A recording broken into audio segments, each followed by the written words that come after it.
conocimiento científico. Y ahora vamos a las características del conocimiento científico. La leo de una y las explico. El conocimiento científico es fáctico, trasciende los hechos. La ciencia es analítica.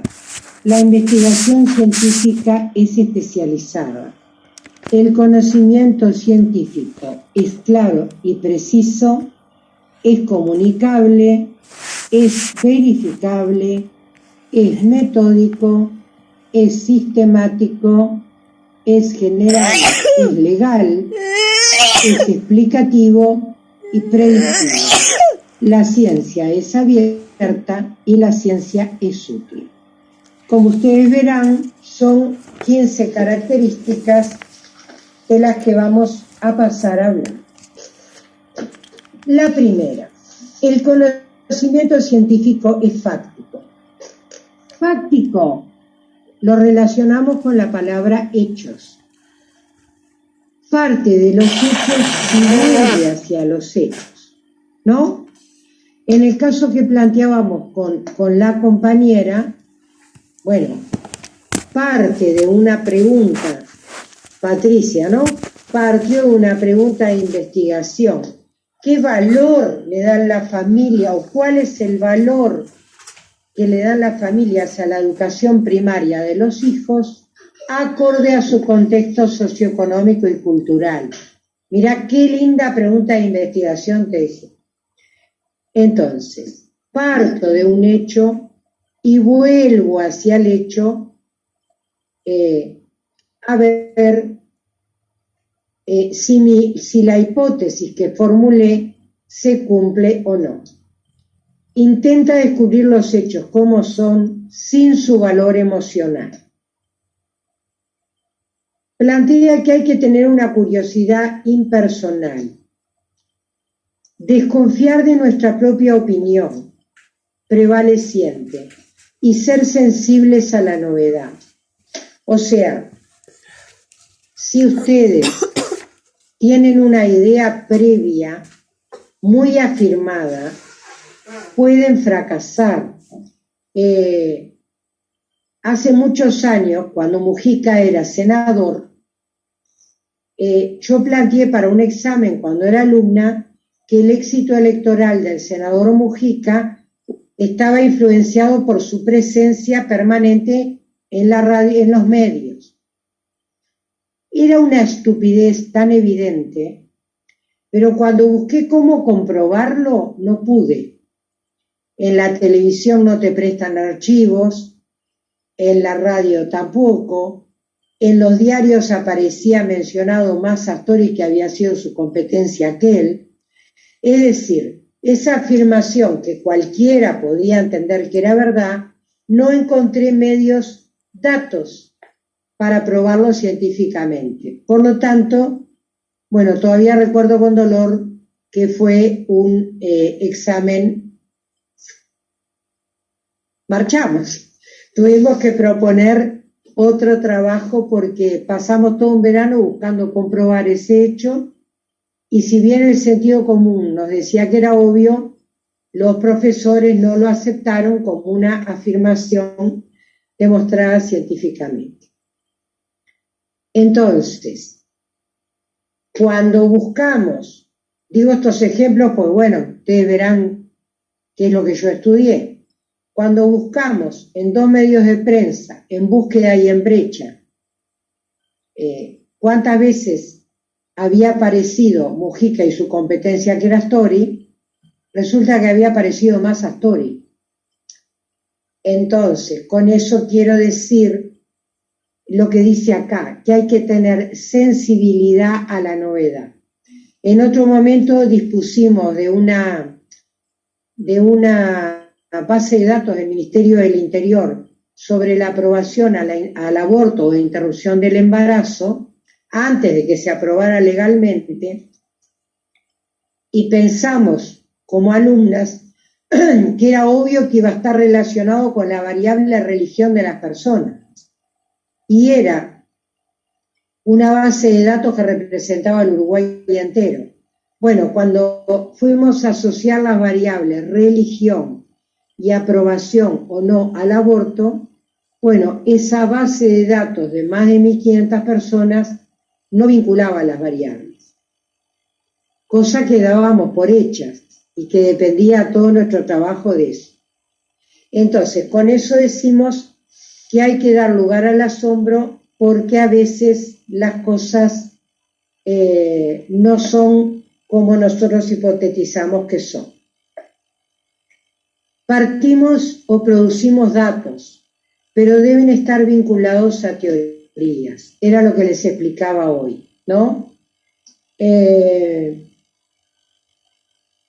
Si ustedes fueran médicos y están investigando el Alzheimer, ¿partirían desde cero?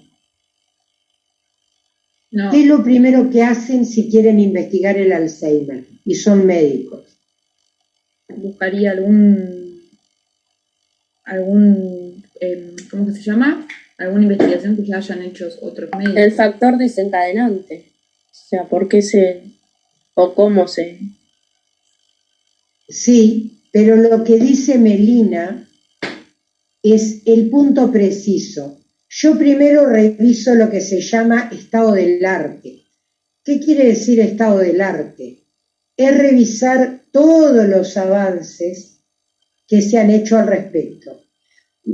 A un científico de ciencias naturales nunca se le ocurre partir desde cero, ¿no? Pero eso creo que va porque obviamente uno hace estudios y a veces hay errores y está bueno no volver a cometer esos mismos errores. O sea, como crear, a partir de algo, crear algo nuevo. Pero vos, médico, primero revisás todo lo que se ha producido. Eso que parece tan obvio, Melina, cuando yo planteo una investigación en mi clase de investigación, los alumnos me dicen, pero ¿para qué voy a leer teoría si yo puedo tener mi propia teoría sobre la repetición escolar? Y yo le digo, pero no, mi amor querido, porque hay libros de teoría y hay muchas investigaciones sobre repetición escolar, y vos no te voy a decir que te las voy a leer todas, pero tenés que leer los últimos datos que se han producido, ¿no? ¿Qué incide más en el éxito escolar? ¿El castigo o el estímulo? Ahora parece muy evidente, nadie en 2021 te va a decir el castigo. No era tan evidente en 1950. Te hubieran dicho de ninguna manera, nada de ablandar los niños. Hay que formar la fortaleza de carácter, el error hay que reprimirlo. Entonces, la ciencia de la educación, que había ciencia, en 1950 decía una cosa y ahora dice otra. Entonces, yo lo primero que hago es revisar la teoría a ver en qué punto está esa teoría, ¿no? Claro, las actualizaciones. Claro, yo puedo tener muchos preconceptos de la vinculación. Yo he leído muchos artículos de las vinculaciones en Uruguay de escuela y familia y he escrito alguna vez un tema para concurso, alguna vez hace como 10 años, en base a lo que había leído. Pero en realidad investigaciones no leí artículos. Ojo, los artículos son importantes porque los produce gente que ha estudiado, ¿no? Pero investigaciones al respecto, bueno, alguna leí hace años, y me he encontrado pero me he encontrado con conclusiones tan sorprendentes. Hay un señor, Alejandro Cid, que hace una investigación en el 2007, o sea que no es tan vieja, y la pueden buscar porque yo me quedé de boca abierta, que dice que la nupcialidad de los padres incide en el rendimiento educativo de los hijos. La nupcialidad es que estén casados. Es un uruguayo, Alejandro Cid. De entrada me pareció un bolazo interesante, ¿no? Pero, a ver, no voy a ser tan atrevida de cuestionar a un investigador que levantó bruta base de datos. ¿Por qué le dio eso? Bueno, no sé. Pero a veces uno revisando las investigaciones se encuentra cosas llamativas. Bien, entonces el conocimiento científico es fáctico. Si bien alteramos las cosas a someterlas a investigación, porque si yo le hago una entrevista a la maestra ya se va a cuidar de lo que va a decir. Ojo, si le hago una entrevista delante de la inspectora, olvídate, descartá. Y si le hago delante de la directora, capaz que también. No, porque ustedes se ríen, pero yo conocí investigaciones que han hecho sociólogos que yo veía que los datos no me cerraban. Y en una le dije, pero los grupos de discusión, ¿con quién lo hiciste? Ah, con la maestra, las inspectoras. No, pero no me pongas a la maestra a opinar adelante de la inspectora porque no te va a decir lo que piensa.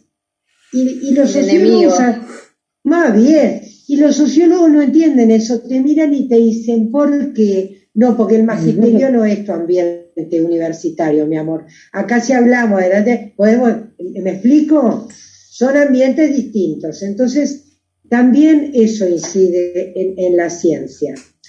Alteramos las cosas al someterlas a investigación, pero se trata de intentar controlar las cosas que alteramos.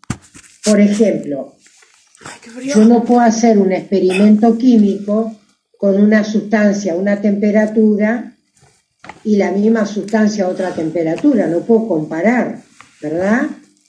Bueno, cuando trabajo con gente en educación, es muy difícil controlar las variables, porque yo nunca puedo comparar dos grupos homogéneos de niños. Es difícil encontrar dos grupos homogéneos, ¿verdad?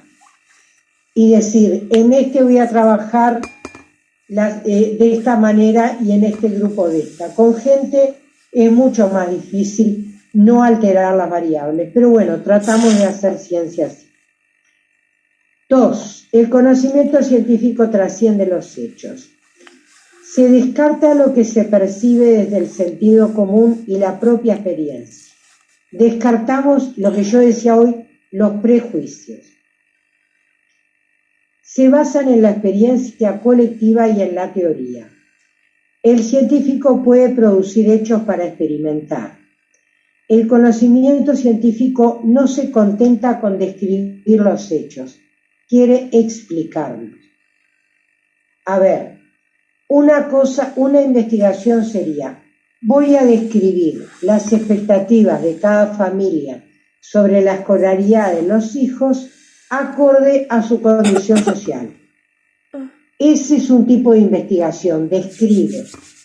Voy a describir el tipo de vivienda de barrio Casaballe de Montevideo. Describe. ¿Está? Voy a describir las experiencias inclusivas exitosas en inicial. Describir. Ahora, si yo formulo una hipótesis y digo, la inclusión de un niño con trastorno del espectro autista se ve incidida por la voluntad que la maestra muestre al respecto. Esa es una hipótesis. Entonces, cuando yo formulo una hipótesis, y acá viene la importancia de las palabras que ustedes tienen que manejar. Hay investigaciones descriptivas y hay investigaciones explicativas. Las investigaciones, eso no lo dice en el texto, se lo digo yo. Las investigaciones explicativas son las que formulan una hipótesis que yo tengo que demostrar. ¿Estamos de acuerdo?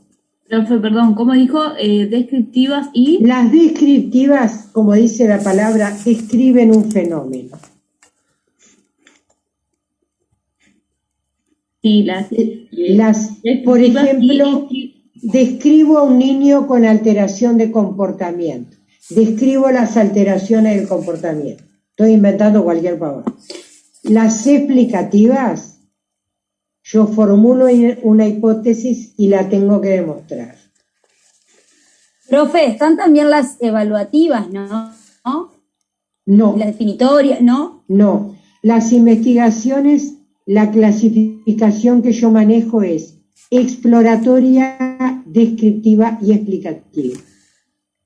Así las manejamos en ciencias sociales. Perfecto. Cuando se corte, damos 5 minutos, gente, ¿está? Profe, perdón, las descriptivas entonces, que no me quedó claro. Las descriptivas, mirá, describen un fenómeno. ¿Por qué se me ¿Y hay ocurren? necesidad de mostrar también o no? No, simplemente lo describen. Ah, bien. Cuando presenté la tesis para recibirme de ciencia política, traté de vincular con educación, porque ya hacía más de 20 años que era maestra. Entonces, la pregunta era, ¿cómo contribuye la escuela pública a la formación de ciudadanos? Y era descriptiva. Yo no formulé ninguna hipótesis. Entonces, simplemente, no les voy a contar porque es aburrido, pero levanté datos de escuelas que diferencié por contexto, por si me daba un resultado distinto. Levanté datos de los niños y no me acuerdo cuántos, pero yo qué sé, 180 niños. O sea que lo mío no era una muestra representativa, ¿no? Igual es una investigación que abarca 180 niños. Si otro la quiere hacer representativa, bueno, así será. El conocimiento científico, pero describe. Cuando digo explicativa, tiene una hipótesis que tengo que demostrar. Si yo hubiera puesto la escuela pública uruguaya contribuye a la formación de ciudadanos, ¿cómo lo demuestro? ¿No? Hay hipótesis que sí se pueden demostrar, pero hay veces que es mejor dejar una descripción que querer afirmar una hipótesis. El conocimiento científico trasciende los hechos. Sí. ¿Exploratoria? No te oigo. Creo que preguntó exploratoria porque vos la nombraste, profe. Sí, la exploratoria, perfecto que hayas preguntado. La exploratoria es cuando no se investigó nunca